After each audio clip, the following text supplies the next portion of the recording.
golden shimmer, creamy howlite, and the perfect honeycomb palette. This month's Beads of the Month has major design buzz. I'll show you what came in each of my November boxes, plus we'll make a beautiful pair of howlite gemstone earrings together. And if you'd like to try the Beads of the Month clubs yourself, don't forget you can save with my code Dena10.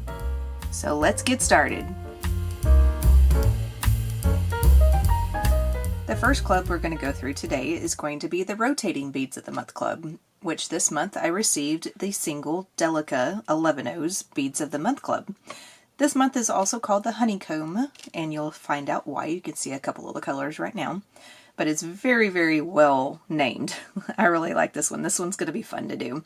So I'm going to go through all the contents of this, and then I will come back with a second video, probably in about a week or so, and I will make something with these beads. I have an idea to do a cute little honeycomb and bee pair of earrings. Alright, so let's look at these up close. So these are 11-O Delicas. So here is the first color, which is the color black. It is the Delica number of 0010.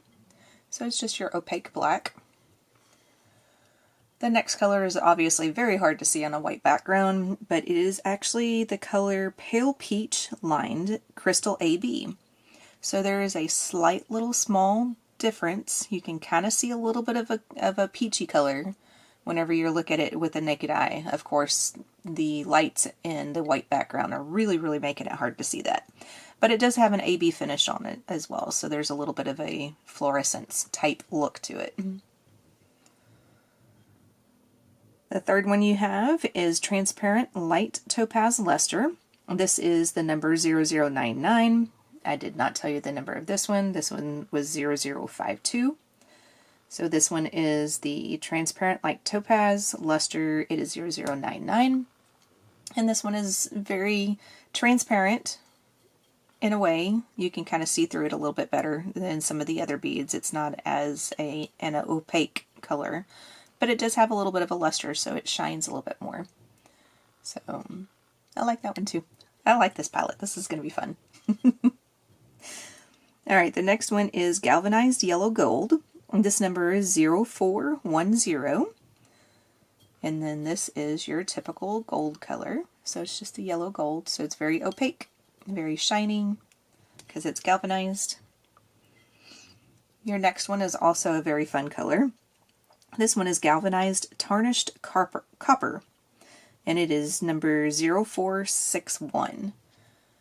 So there is your copper color. So very, very nice color to have. I don't think I have this color at all in my stash, so very nice to have colors that I don't have.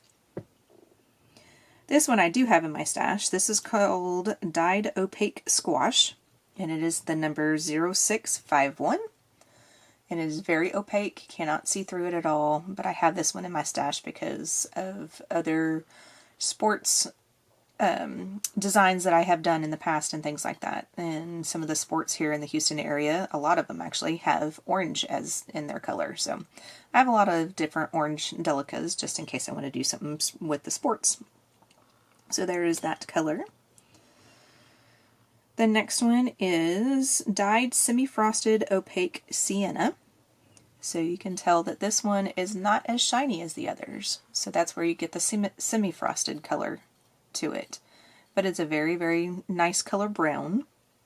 This one is number 0794. And then the last one in this box is a Matte Transparent Light Topaz AB. So there again, it is a matte color. So this one's semi-frosted, but then this one is matte. So this one still has a little bit more of like a colored frosting to it, whereas this one is more matte, so you don't see as much of a frosting. Now it kind of gives you a little bit of a difference though, because it does have an AB coating to it also, so you still see a little bit of something similar over here, where this one has AB on it also. So it's very, very neat colors. This is going to be fun to work with. But as you can see, this does make up a very good palette to have a honeycomb and then a bee. So these two colors and maybe your gold, something like that. So I'm going to come back and I will do a pair of earrings. More than likely brick stitch will be the stitch that I'll end up using, and we'll come back and make something with that. So meet me back in just a moment. We'll go through some history about the Howlite beads. Howlite is a calming white stone known for its gray or black veining that almost looks like marble. It was first discovered in the late 1800s in Nova Scotia by a geologist, Henry Howe, who studied it after miners found an unusual mineral in a nearby gypsum quarry. The stone was later named in his honor. Today, Howlite can be found in parts of the U.S., especially California and Nevada, where rare crystal forms have been uncovered. It's often dyed to imitate turquoise, making it a popular and affordable choice in jewelry design. So let's dive into the Gemstone Beads of the Month Club. This month I got the gemstone Howlite, which is very, very pretty. I really like this gemstone. It's another one of my favorite ones I like to work with, just because it's a very nice, beautiful, neutral colored stone. Now this is the white colored Howlite, which is typically what you find as a natural stone, and then the ones that look more turquoise are the ones that are dyed. Now the first thing you get is this really cute little mushroom. It is a 16 by 20 millimeter, and it's a mushroom pendant. So you can see the gray veining inside this bead really well. In fact, I'll just hold it out like this so you can see a little bit better. And then it comes with a little silver bail already attached to it. So very cute. I really like this. Very neat. Next item you get are 8mm cushion beads. You get 8 of these in the single month club, and then you can see the differences in how the beads look and everything. This one's got a lot of gray veining through it. This one over here has just a little bit, and then this one over here is even less until you get to one side and you get even more. So there again, I love working with gemstones because you get that differences. I love having the differences in stones like that. Bag number 3 in this one is 6mm round beads. So you can see a little bit of the veining in these guys here. Same thing, you've got one that's almost completely white up here, and then you've got some that have a lot more darker, almost black colored veining in them. Next one is your 4mm rounds, same thing. Now some of these beads are going to come out even more dark than some of the other ones, because of them being smaller beads. So the veining may not show up as much in the little smaller 4mm beads, but it still is noticeable though.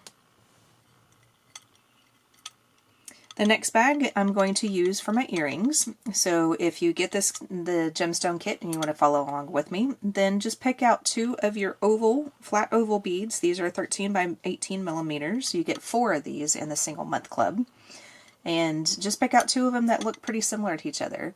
And these 2 guys look really nice together because I have it in that direction, and then when you flip them over to the back, so if they were to flip to the back, they still look pretty comparable. So to make a pair of earrings, try to see if you can find 2 that will look really good together, but you'll get 4 of these. I did not say the quantities on the other ones. The 4mm beads, you get a quantity of 50. The 6mm beads, you get a quantity of 40. So you get quite a bit of beads in this one. And this is just the single month club, by the way. So the double month club, you'll end up getting twice as much as this. And then bag number 6 in this month's club, gemstone club, is the 8mm rounds. So you get a total of 15 of these. And then you can see the veining a lot better in the 8mm rounds. I do have an idea of making a necklace with the round beads, and probably going to end up just using the 3 different sizes of the round beads and some seed beads and everything. So I will hopefully have time to be able to come back and show you that part as well. But at the end, after we go through the Findings Companion Pack, we'll make a pair of earrings with these. So keep these out if you want to follow along. Meet me back in a second and we'll go through that Findings Companion Pack. And this is the Matte Gold Assortment Findings Companion Pack. This is an add-on purchase to your clubs if you would like to get some findings along with your clubs every month. So this one's going to be the Matte Gold. So here it is. So we'll go through this individually. First thing you get is a 2 feet length of 11mm cable chain. So here's your chain.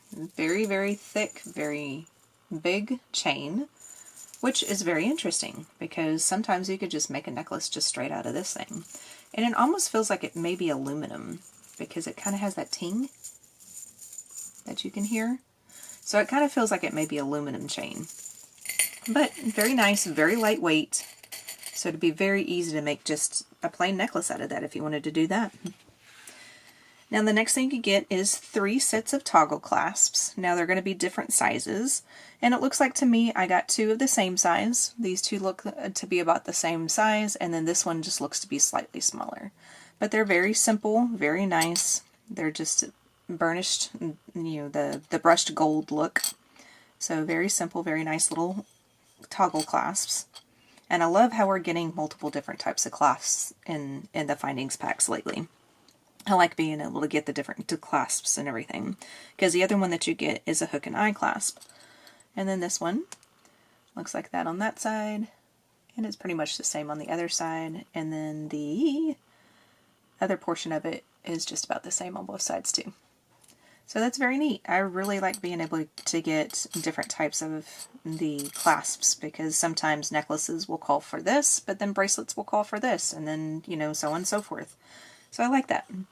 Now this next one I'm going to put down so I can pick up and make it easier for everybody to see. You get 2 pairs of these, and these are really neat. These are butterfly earrings studs that have the backing to it also. And I'm picking it up and trying to hold it in my hands where you can see it. There you go. So they kind of complement each other. So you can use this one for the left ear, that one for the right ear, whatever. You can go back, you know, vice versa, whichever one you want to do. So you do have a hole on these guys. They are in the back at the very bottom of the butterfly, and then you can see that it comes with the backing as well. So you get 2 pairs of those. That's pretty cool. The next one is also going to be various shapes. So I ended up with a shape like this. You may end up with something that's slightly different. But you get 2 of these. Then it's just a multi-loop link. So mine comes with the 1 link at the top and then the 5 at the bottom. And it's got kind of a brushed, almost looks like it's dented on the gold portion, the flat portion here. And then the opposite side is the same on the back too. So very neat. That will very well come in handy for a pair of earrings if you want to do that. And then the last thing you get is always a good staple to have, and these are 6mm 18 gauge jump rings. You get a total of 12 of those in the pack. So that is your Findings Companion Pack for November 2025. So meet me back in just a moment. I will have a supplies needed page coming up just next. And then after that, we'll go through that earring tutorial. Meet you back in just a moment.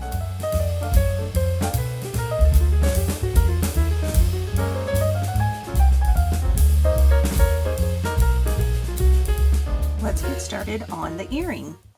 For this, we're going to need some of the craft wire. Now, in the supplies list in the page just before, you'll notice that I have 24 gauge written down in there, as well as either 22 or 20 gauge.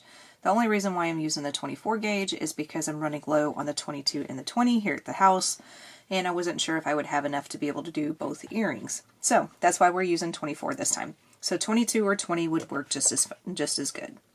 So I already have my 10-inch piece cut off. You probably don't even need to use 10 inches also. I just decided to use 10 inches so that way I had a little extra room to be able to hold on to the wire. So now I'm using my, what are these called? Nylon jaws pliers, and I'm straightening the wire out. So I'm just holding it in my hand with another set of pliers down here at the bottom, and then I'm just running it through the wire through my pliers a couple of times, about 3 or 4 times, something like that, maybe 5 or 6. I've already lost count. And then that is how we're going to get started. So what we're going to do is we're going to create this little coil down here at the bottom of the earring. To do that, and thank you very much, Colleen, for this. I told her I was going to use this in one of my videos, so here we go. She learned this from somebody else too. I forget who she said the person's name was, so I apologize if that person is actually watching, because I know she learned it from a different person too, but I'm going to try to teach it myself. So we're going to go about 1.5 inches, 2 inches or so down from the end of the wire, fold it over your pliers, just like we typically do when we're trying to make a loop. Pick up your round nose, and you want to make this loop pretty tiny. So get it down to the end of the round nose, as tiny as you can in order to be able to hold it well. And then go up and over to make your loop.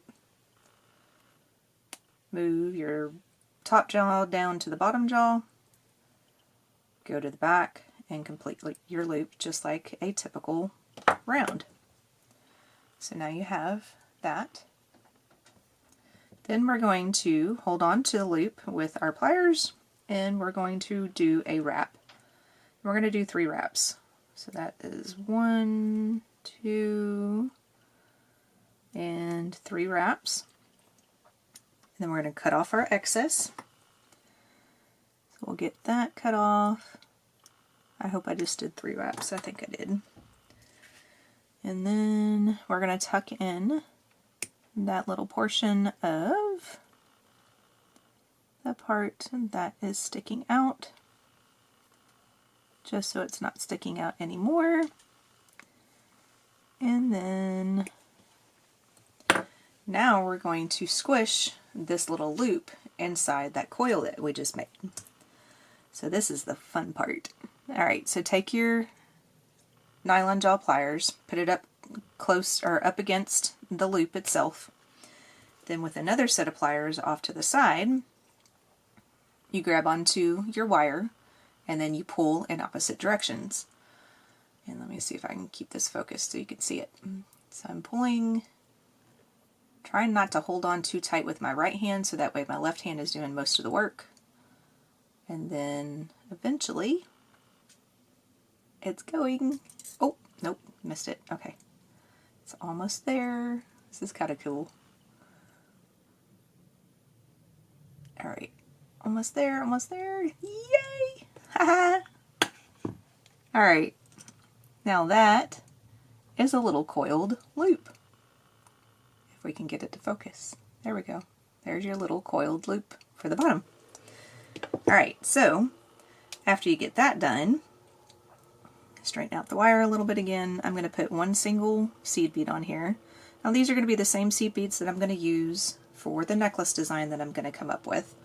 So I will come back at a later date and show you the necklace design. So we'll probably be using wire in that one as well. Hopefully I'll have enough wire to be able to do the necklace that I have the idea for. So I'm going to pick up one of my oval stones and just figure out which side that you want for the bottom, which side you want for the top, and we're going to go from the bottom to the top of the stone. Now this part is going to be a little tricky. After we get the seed beads on, we want to leave a little bit of room right down here on both the bottom and the top. And that's so we can do a little wrap around our wire. So first off, you want to pick up about 15 seed beads. 3, 4, 5, 6, 7, 8, 9, 10. And your numbers may be slightly different. You may need to have a little bit more than 15, a little less than 15, and it's actually completely up to you. What we want to do is have enough of our 8/0 seed beads to where we can wrap around the side of the stone, and then the stone still has room to be able to move around and flip also. So that's my intent. So after you get the 15 seed beads on there, you just want to leave yourself a little bit of room down here. And then we're just going to wrap this around, just like that, around the stone until you get to the other side, down here at the bottom. And then this is where we're going to leave ourselves a little bit of room. You want to leave, I don't know, probably another bead width, you know, about the same size as your seed bead right there. And then we're going to take this wire and we're going to wrap once or twice. I just did it once, one full wrap around the wire and then come out the other side. And then that should put your beads off to the side of the stone. So now we need to get the stone or the beads on the other side. So then that would be another 15 or whatever size amount that you used on the previous one. 4, 5, 6, 7, 8, 9, 10, 11, 12, 13, 14, 15. I should have had these pre-counted so you didn't have to hear me count the whole time. Alright, so now we want to go back up to here and wrap around the part that's up here at the top. So that's why we left such a big gap down here at the bottom, so that way you can kind of maneuver your beads and push them around to allow you to have a little bit more room up here at the top to wrap around. So just ever so gently, just get your beads over here like this. Now this part you have to make sure that you don't kink your wire. So we want to go through that loop, so in between the previous loop of the seed beads, as well as in between the seed beads and the stone, and then get it pretty close to where you want it. And then I just made one loop and then went straight up with it. So I wrapped it around and then pulled it upwards to make it sit like that. So then that's how that looks. Now we're going to make this part look similar to the bottom part, so go ahead and put on a single seed bead.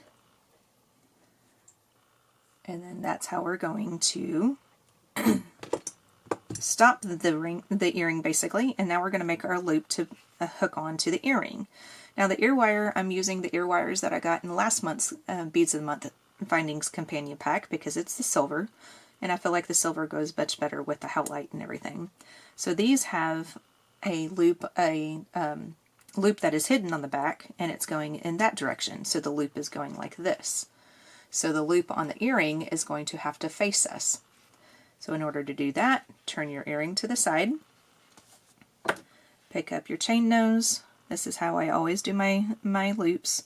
I line up my chain nose pliers to where it is just about to the edge of the left side of whatever bead I'm using. This one I'm doing it just slightly past the edge of that left hand side. Then we're going to fold over the chain nose.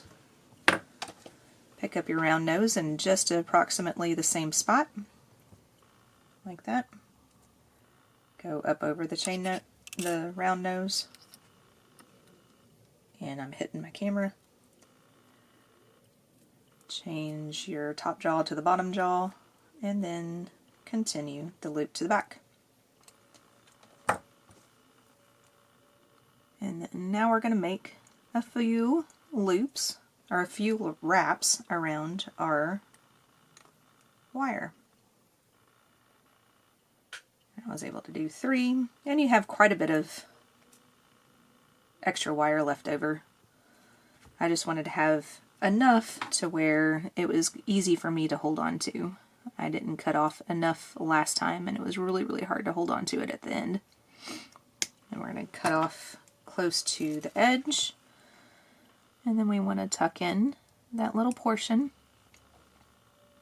Make sure I'm in focus, sorry. I want to tuck in that little portion.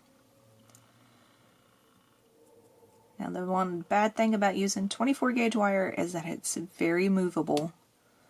So you just have to kind of maneuver your beads around a little bit again and make sure your loop is sitting just about in the spot that it needs to be sitting into. And then pick up your earring of choice and then open up its loop. Then you can slide this on and then close it back up. And then after that, you get your second earring done, and then you have a pair of wire wrapped seed beaded gemstone howlite earrings.